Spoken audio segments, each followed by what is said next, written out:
5 ways sleeps impact self-care for moms and what you can do to improve it, right?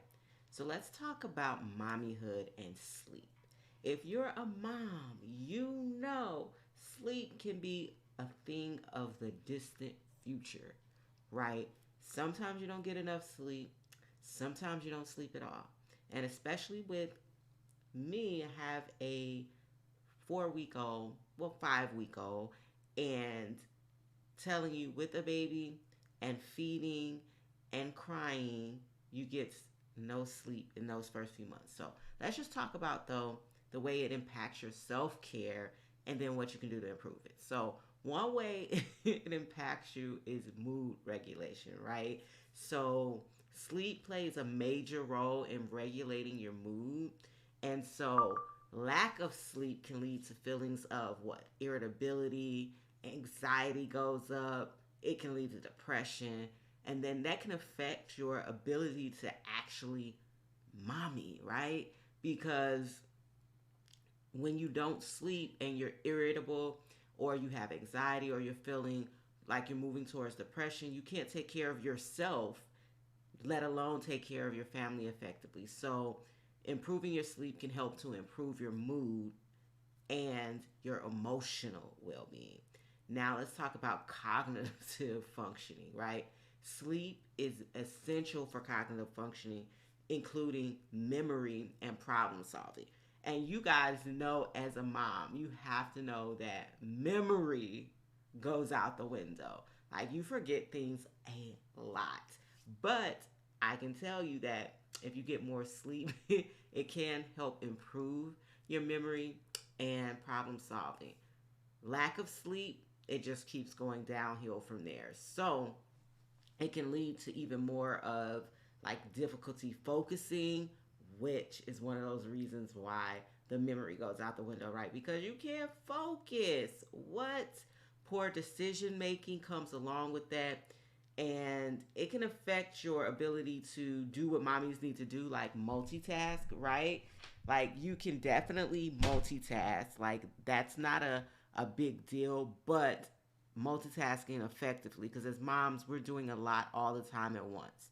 Now, let's talk about the next thing, your physical health, right? Sleep is an important to maintain physical health, right?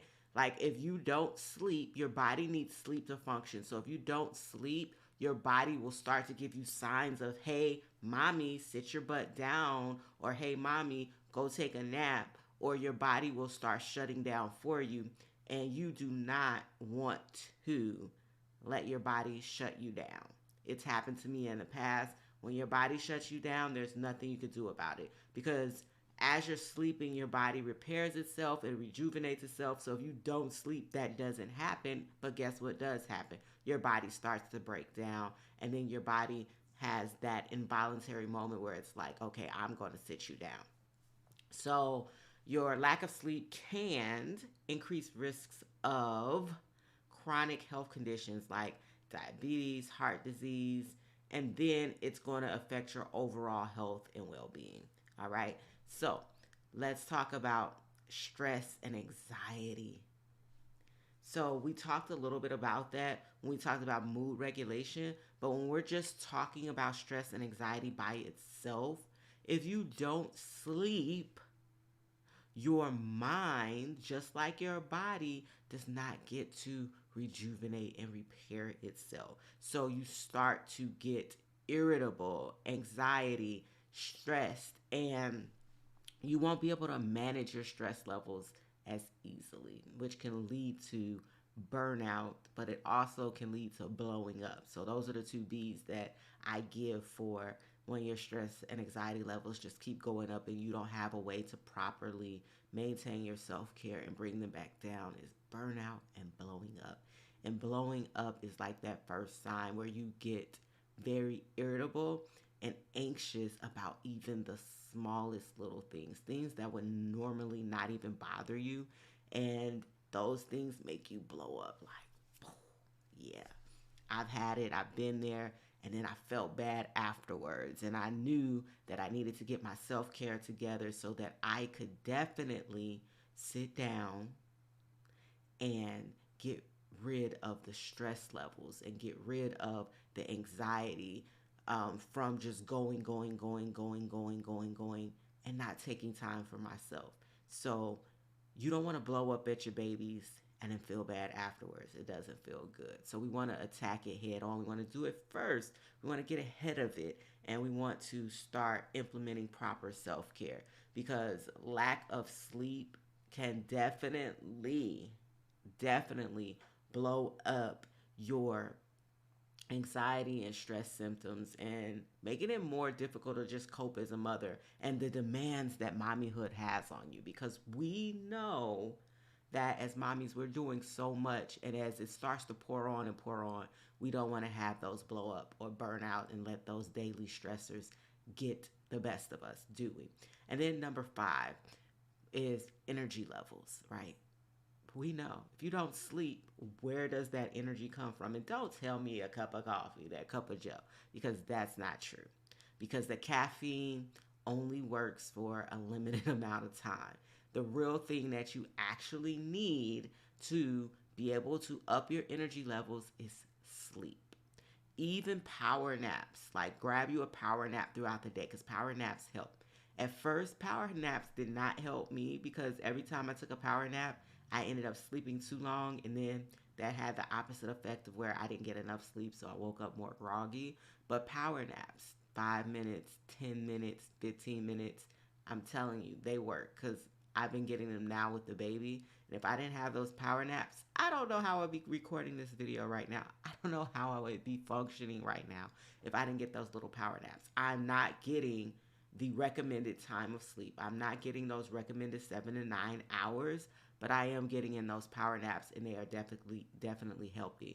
So sleep is needed to maintain your energy levels, because you don't want to be fatigued. You don't want to feel sluggish. You don't want to accidentally fall asleep and wake up like, where are the kids, right? I'm laughing, but that could be a thing, right? You're waking up, jumping out of your sleep because you fell asleep and your body did it, right? That involuntary sleep, because you're not getting enough sleep. And it can make it real difficult for you if you don't have energy to be able to complete your daily tasks, right? You have responsibilities. You may not be able to do those if that involuntary sleep kicks in. And being able to have the energy to just engage with your children, and then the energy to do self-care, right? You can't do self-care if you don't have the energy. So that is so very important. So let's run those back. Recap. So 5 ways sleep impacts moms and what you can do to improve it is mood regulation, cognitive functioning such as memory and problem solving, your physical health.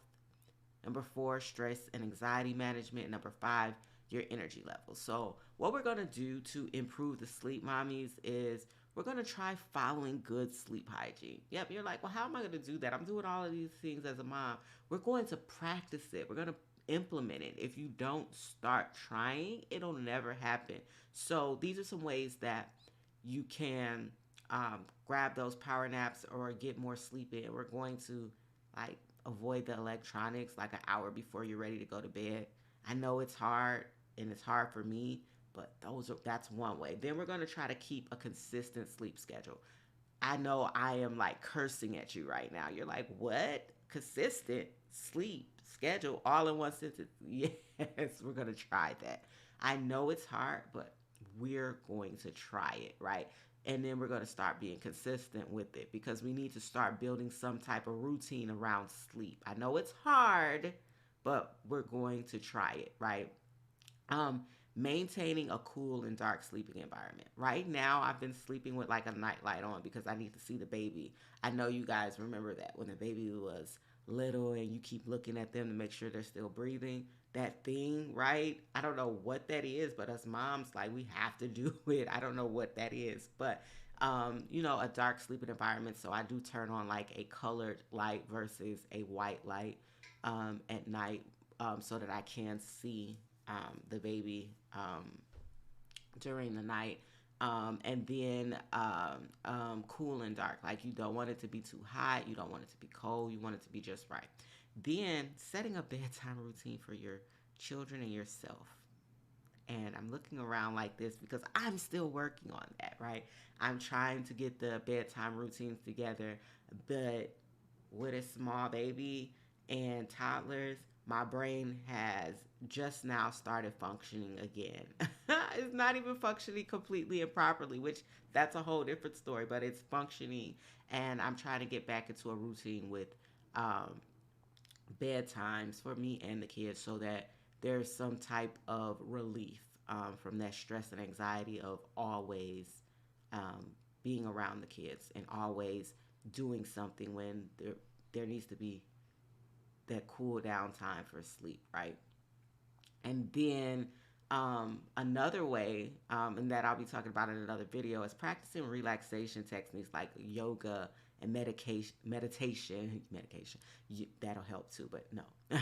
Let's get yoga and meditation, like deep breathing and practicing that consistently and doing it before bed can definitely help you get into a really good sleep zone. And then just focusing on these couple things will help you get into a good sleep schedule that's good for you. Like everybody's sleep schedule is not going to be the same. Everybody doesn't need the same amount of sleep. So it's about getting into a proper sleep schedule that's good for you. And if there's other things going on, like maybe insomnia or sleep apnea or other type of underlying health conditions, definitely get with your doctor and find out what can be done so that you can focus on getting a sleep schedule. But other than that, we're going to try to improve our sleep hygiene by letting go of those electronics, getting a consistent sleep schedule, maintaining a cool or dark sleep environment, setting a bedtime routine for you and the kids, and practicing some relaxation techniques before going to sleep, like deep breathing, meditation, yoga. All right, so that's your 5 reasons, 5 ways sleep impacts self care for moms, and what you can do to improve it. And I'll also link some things down in the description.